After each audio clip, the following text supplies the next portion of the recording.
and for inviting me to present our learnings to this distinguished audience.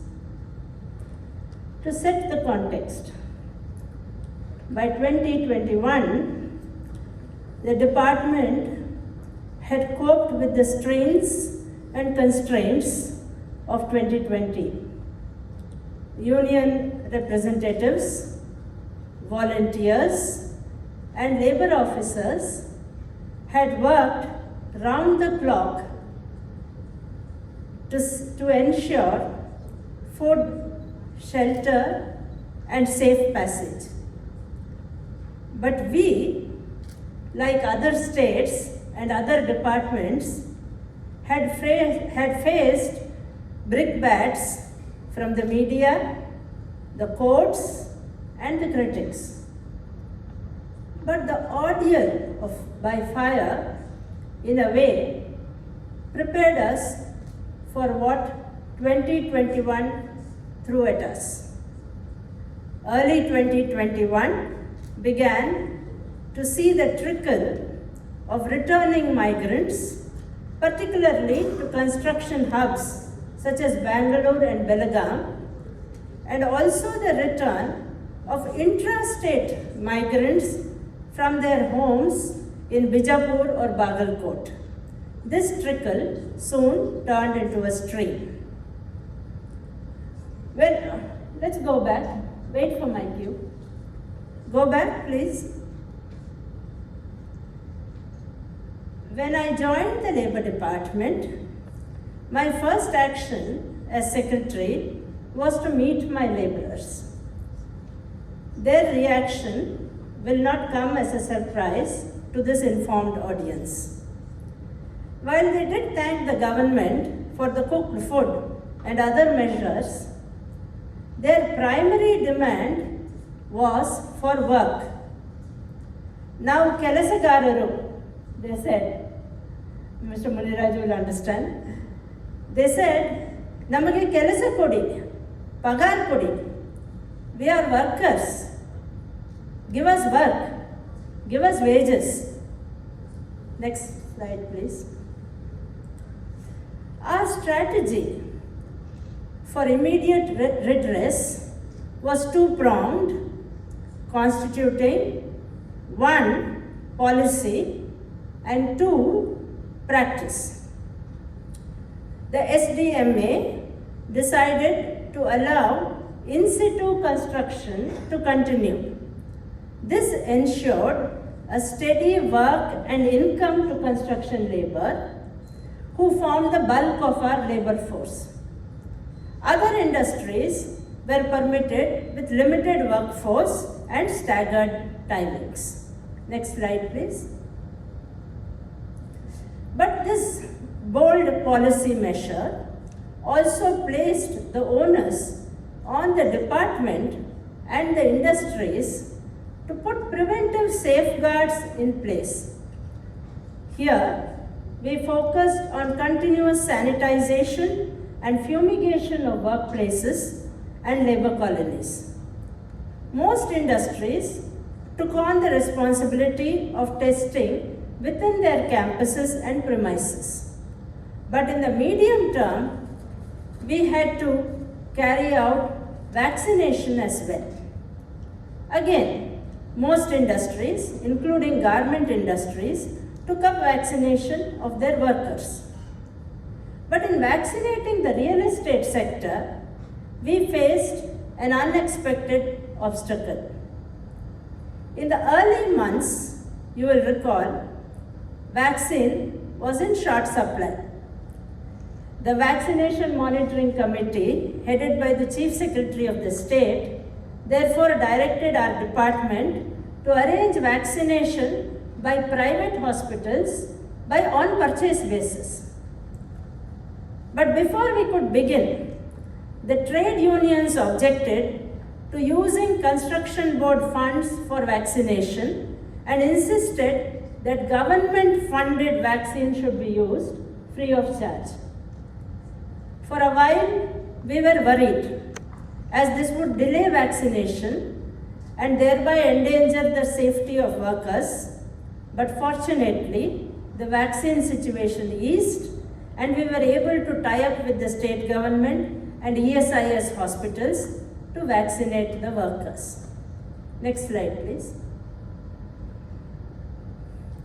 During the COVID-19 second wave, the state government announced two main types of relief measures: cash relief and dry ration kits.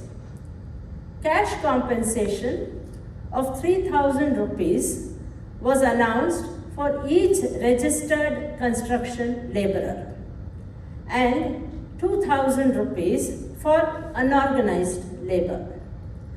This followed the 5,000 rupee compensation that had been announced in 2020 for specific categories of unorganized workers like barbers and washermen.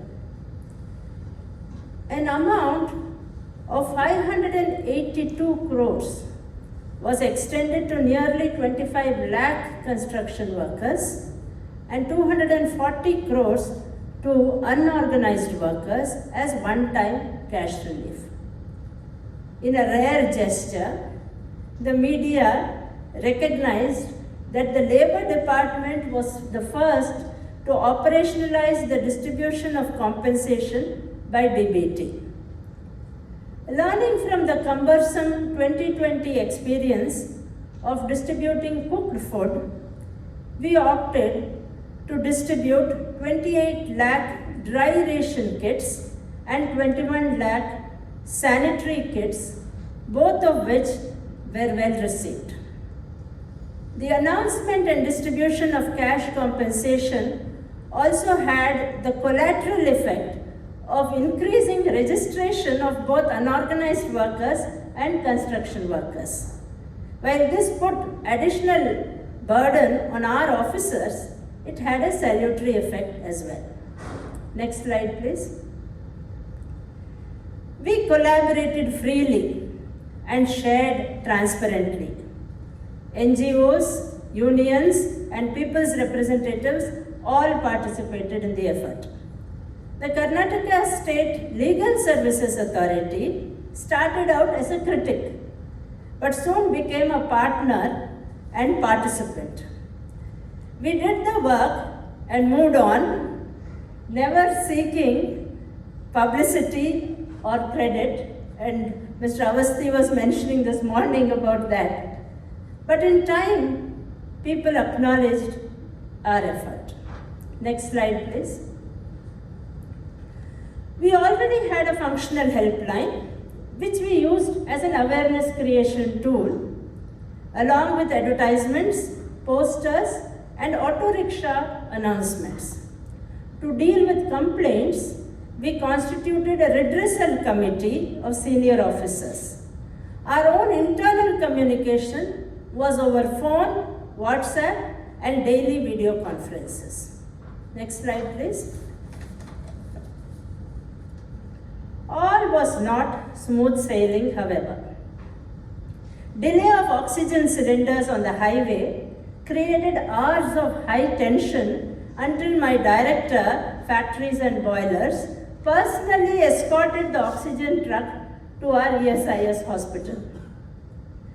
An isolated instance of an error by a helpline outsourced employee earned us the wrath of the Chief Justice of Karnataka, which was finally resolved by additional training and a policy tweak which enabled domestic workers to get certified by their domestic employers.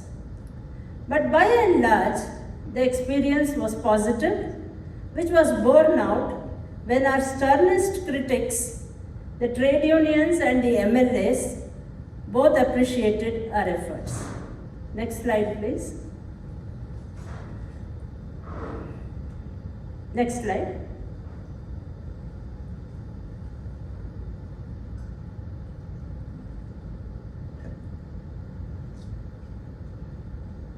Okay, let me go on anyway. The pandemic and the lockdowns. This is the context of our conclave.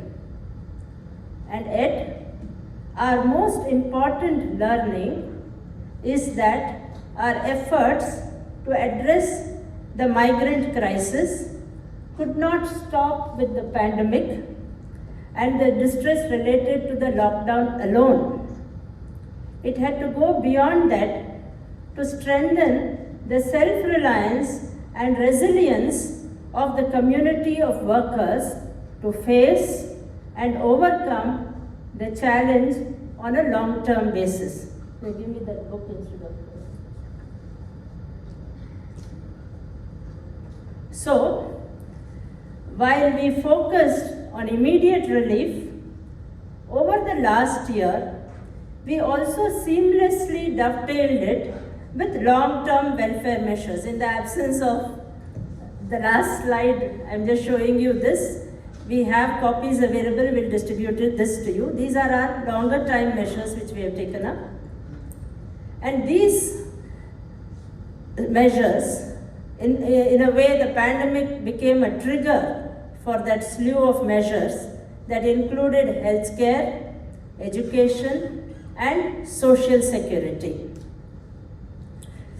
We enhanced medical reimbursement and enabled COVID claims for workers.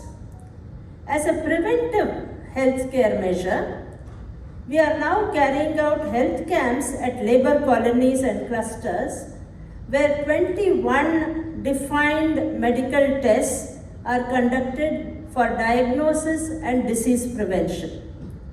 We have also enhanced educational assistance, covering the fees for higher education for construction laborers' children, including civil services exams training, and full reimbursement of fees, including application fees for professional education in national institutes such as IITs, IIMs, national law schools, and so on.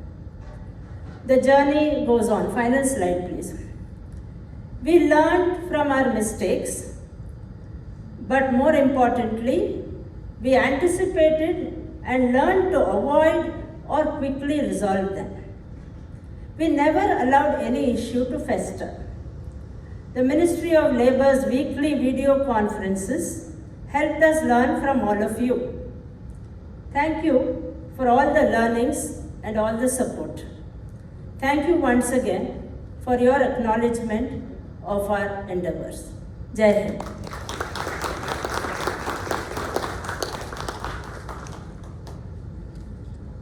Thank you so much. This was very enlightening indeed.